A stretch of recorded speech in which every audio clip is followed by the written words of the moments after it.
Salam sejahtera bagi sahabat-sahabatku sekalian yang dikasihi oleh Tuhan Yesus Kristus. Saya berdoa kita semua dalam keadaan yang sehat, dan saya juga percaya anugerah serta kasih karunia Tuhan Yesus menyertai sahabat semua. Jumpa kembali dengan saya dalam channel ini, channel yang akan memberkati kita dalam merefleksikan firman Tuhan untuk kita lakukan dalam praktek hidup kita hari lepas hari. Sebab firman Tuhan bukan hanya untuk dibaca, tetapi juga untuk dimeditasikan atau direnungkan serta dilakukan. Karena semakin kita melakukan firman Tuhan, hidup kita tidak akan pernah sama lagi seperti sebelumnya. Renungan kita kali ini akan mengambil tema yang krusial dan penting. Apa itu? Yaitu tentang perlindungan Tuhan atas kita. Hari-hari ini, ketika bahaya, bencana, serta malapetaka menimpa banyak orang, kita tentunya bertanya, dari mana datangnya pertolongan kita? Perlindungan atau pertolongan yang paling baik adalah perlindungan yang berasal dari sesuatu yang lebih besar daripada kuasa manusia, yaitu dari kuasa Tuhan sendiri. Nah, dalam Alkitab, ada sebuah perikop yang berisi janji Tuhan untuk melindungi kita. Perikop ini sangat terkenal, dan banyak orang sayang kepada perikop ini. Sampai-sampai ada orang yang membacanya setiap hari. Ada yang bahkan membacanya 3 kali sehari. Ada juga yang menghafalnya dari ayat awal sampai akhir. Bahkan, ada juga yang mencatat di kertas, lalu dilipat-lipat, lalu disimpan dalam dompet. Kira-kira untuk apa ya? Sayangnya, setelah melakukan usaha-usaha tersebut, justru orang tersebut tidak merasakan perlindungan Tuhan. Bahkan, ketika ia sudah menempel stiker perikop tersebut di mobilnya atau di motornya untuk mendapatkan perlindungan Tuhan. Kira-kira apa ya perikop itu? Ada yang tahu? Ya, perikop itu sangat terkenal.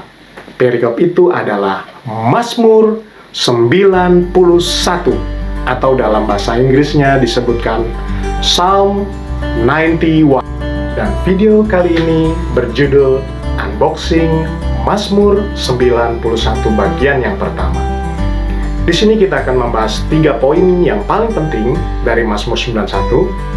Dan di bagian akhir video yang kedua nanti, saya akan membacakan lengkap 16 ayat dari perikop Mazmur 91. Jadi terus tonton video ini sampai akhir, jangan berhenti di tengah, apalagi di pinggir, karena nanti bisa terpleset. Saya yakin kita semua akan diberkati Tuhan. Oke sahabat, kita akan masuk poin yang pertama. Namun sebelumnya saya mau bertanya nih, apakah kalian tahu kalau sebenarnya Mazmur 91 ini berisi ayat yang dipakai iblis untuk mencobai Tuhan Yesus pada waktu ia di padang gurun? Kalau kita baca kitab Matius 4 ayat 6, dari 3 pencobaan iblis, ada 1 pencobaan yang diambil iblis dari ayat firman Tuhan. Itulah ayat 11 dan 12 dari Mazmur 91. Oleh karena itu, betapa penting kita memahami Mazmur 91 ini dengan cara yang benar dan sesuai dengan kehendak Allah, agar tidak mudah disesatkan oleh iblis. Yuk kita baca Matius 4 tentang pencobaan di padang gurun. Ketika itu, Yesus dibawa oleh iblis ke hubungan bait Allah. Itu artinya Yesus dibawa ke tempat yang tinggi ya. Sebenarnya untuk apa ya? Udah gitu, sesampainya di sana, iblis menawarkan dia lagi untuk sengaja menjatuhkan diri dari situ. Maksudnya terjun. Gak ada kerjaan apa ya? Tapi ya begitulah manusia. Untuk memuaskan rasa ingin tahunya, kadang ia tidak segan-segan melakukan hal yang ekstrim hanya untuk melihat sejauh mana Tuhan melindungi dia. Itu sama seperti orang yang sebenarnya ada helm, bisa beli helm, tapi dia nggak pakai helm, padahal helm itu penting untuk mencegah kecelakaan kerusakan fatal di kepala kita pada waktu kecelakaan. Dia nggak pakai helm pada waktu naik motor itu sebenarnya cuma untuk mencari tahu apakah Tuhan melindungi atau tidak. Ayo ngaku, siapa di sini yang suka tidak pakai helm? Mungkin engkau berkata, tapi bang, aku kan bukan nggak pakai helm itu untuk mencari tahu Tuhan melindungi, tapi benar-benar percaya, beriman bahwa Tuhan tuh melindungi walaupun saya tidak pakai helm. Oke, saya jawab. Kalau kamu bilang percaya dengan iman, sengaja nggak pakai helm waktu kamu mengendarai motor, terus tiba-tiba nih ya, ada kejadian kecelakaan, kepala kamu luka. Saya tanya, besoknya kamu pakai helm nggak? Ya, pasti pakai helm kan? Dan saat itu, di dalam hatimu sudah timbul keraguan antara ada perlindungan Tuhan atau tidak atas dirimu. Itu sudah sama dengan mencobai Tuhan. Begitu juga dengan mengunci rumah atau pagar rumah. Sebenarnya pada waktu malam sebelum tidur, pintu di rumah kamu bisa kamu kunci. Kuncinya ada. Tetapi sengaja kamu nggak pakai, nggak kamu kunci rumah kamu, karena kamu percaya Tuhan melindungi. Ternyata tahu-tahu karena rumahmu nggak dikunci, rumahmu kemalingan. Saya mau tanya, besoknya rumah kamu kunci nggak? Pasti kamu kunci, karena kamu nggak mau kemalingan 2 kali, bukan? Dan kali ini setelah kamu kunci, kamu bergumul dalam hati, apakah Tuhan melindungi rumah saya atau enggak ya? Itulah mencobai Tuhan. Jadi poin yang pertama yang kita dapat dari Mazmur 91 ini adalah perlindungan Tuhan bukan untuk mencobai Tuhan, tetapi benar-benar sebuah shield atau perisai perlindungan bagi orang yang percaya, yang sejalan dengan nature dan hukum alam yang Tuhan juga sudah ciptakan untuk melindungi kita. Karena cara-cara tersebut adalah juga dipakai untuk melindungi kita. Misalnya, pakai helm di tempat kerja yang beresiko kejatuhan benda berat ke kepala. Demikian juga pakai helm waktu kita mengendarai motor, pakai seat belt waktu kita mengendarai mobil, pakai masker sesuai aturan yang berlaku, atau juga mengunci rumah untuk keamanan, dan lain-lainnya, termasuk melakukan pencegahan kecelakaan. Itu semua adalah tindakan iman kita atas perlindungan Tuhan bagi kita. Semakin kita mengerti Mazmur 91, kita semakin mentaati aturan-aturan otoritas sebuah organisasi atau aturan yang ditetapkan oleh undang-undang negara kita. Karena tujuannya satu, melindungi kita. Literally atau secara harafiah, mencobai Tuhan itu artinya begini: memaksa Tuhan untuk melindungi kita meskipun tindakan kita berlawanan dengan perlindungan Tuhan melalui sifat-sifat alamiahnya atau norma-norma proteksi ataupun protokol perlindungan kesehatan. Lalu, bedanya dengan iman yang melahirkan mujizat itu apa ya? Mujizat itu kan kadang-kadang berlawanan dengan sifat-sifat alamiah dan juga dengan norma-norma proteksi atau protokol kesehatan pada umumnya. Jelas beda, sahabatku. Bedanya, mencobai Tuhan dengan tindakan iman yang melahirkan mujizat itu terletak pada poin yang kedua ini, yang kita akan bahas nanti. Sabar ya. Bagaimana? Untuk poin yang pertama cukup jelas, bukan? Oke. Kita akan masuki poin yang kedua, sahabatku. Coba perhatikan Mazmur 91 ayat yang pertama. Di sana tertulis, orang yang duduk dalam lindungan yang maha tinggi dan bermalam dalam naungan yang maha kuasa akan berkata kepada Tuhan, dan seterusnya. Catat kalimat akan berkata kepada Tuhan. Dari kalimat itu kita berkesimpulan bahwa orang yang duduk dalam lindungan yang maha tinggi adalah orang yang gemar berbincang-bincang dengan Tuhan. ia bukan hanya berbicara kepada Tuhan, tapi juga ia mendengar suara Tuhan serta melakukan perintahnya. Jadi ada interaksi dua arah antara dia dengan Tuhan. Di sini letak perbedaan di poin yang pertama tadi. Apa bedanya tindakan iman dengan mencobai Tuhan?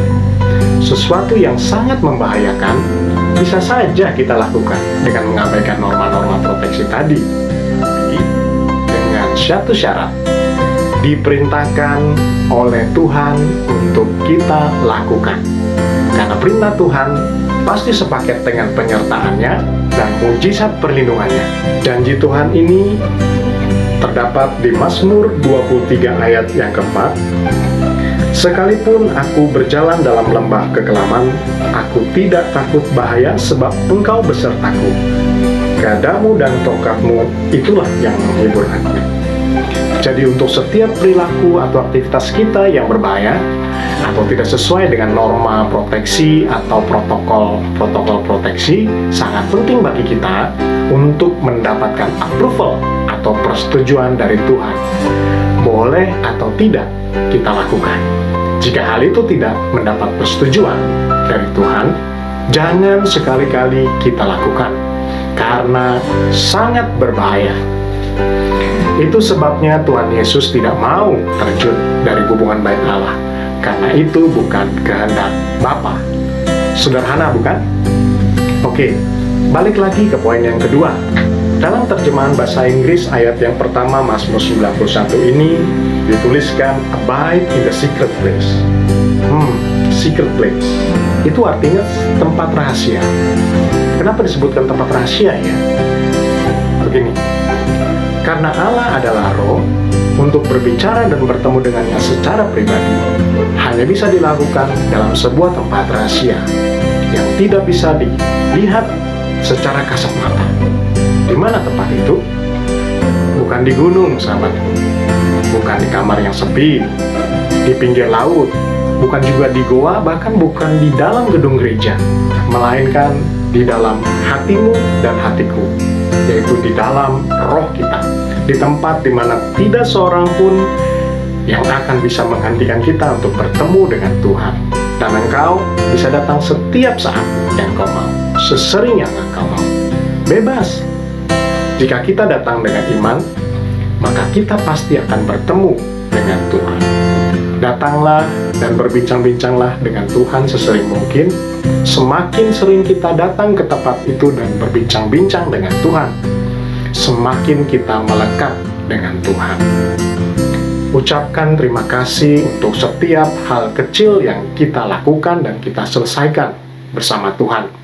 Karena tidak ada hal kecil apapun yang bisa kita selesaikan tanpa bantuan Tuhan.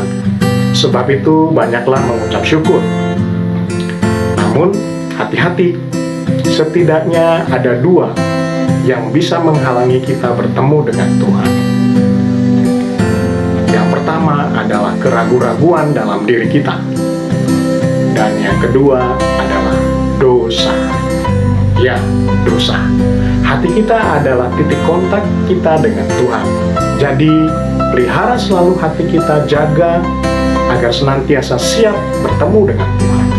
Di waktu yang mendatang, kita akan membahas hal ini secara khusus, bagaimana hati kita sangat penting bagi Tuhan, sebagai meeting point atau titik temu kita dengan Tuhan, sehingga kita perlu dengan sangat menjaga hati kita, agar tidak terkontaminasi dengan berbagai hal, kenajisan, iri hati, dendam, kesombongan, kepahitan, dan berbagai hal jahat lainnya.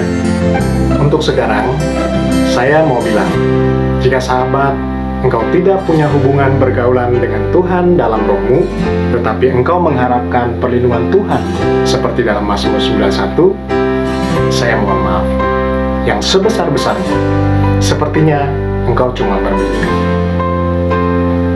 Oke, 2 poin dulu ya yang menjadi renungan kita kali ini. Temukan 1 poin lagi di episode yang kedua dari Unboxing Mazmur 91 di minggu depan. Jangan lupa untuk subscribe channel ini, karena banyak unboxing lainnya dari kebenaran firman Tuhan yang akan kita lakukan bersama Roh Kudus, Sang Penolong kita. Sampai jumpa lagi. Ingat, Tuhan Yesus mengasihi.